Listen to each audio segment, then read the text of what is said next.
کیا آپ اپنے والدین کے حقوق جانتے ہیں؟ کیا آپ علماء کرام کے حقوق جانتے ہیں؟ کیا آپ اپنے رشتہ داروں کے حقوق ادا کیے ہیں؟ کیا آپ کو معلوم ہے کہ آپ کے پڑوسیوں کے حقوق کیا ہیں؟ آپ صلی اللہ علیہ وسلم فرمائے کہ آپ لوگ ایک دوسرے سے حلال ہو جائیے، کہ ایسا دن آ جائے جس میں نہ کوئی روپیہ، نہ کوئی دینار، نہ کوئی درہم باقی رہے، صرف آپ کے نیکیاں چلے جائیں گے اور دوسروں کے گناہ آپ کے اوپر ڈالے جائیں گے۔ فآت ذا القربى حقه والمسكين وابن السبيل۔ تمہارے رب کا بھی تم پر حق ہے، تمہارے جسم کا بھی تم پر حق ہے، تمہاری بیوی کا بھی تم پر حق ہے، اس لیے ہر صاحب حق کو اس کا حق ادا کرو۔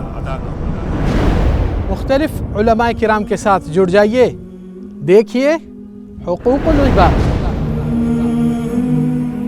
حقوق العباد، تمام صاحب حقوق کا تفصیلی خلاصہ قرآن و حدیث کی روشنی میں دیکھیے مختلف علماء کرام کے ساتھ روزانہ شام 7 بجے اور ہر دوپہر 2 بجے مرسی ٹی وی پر۔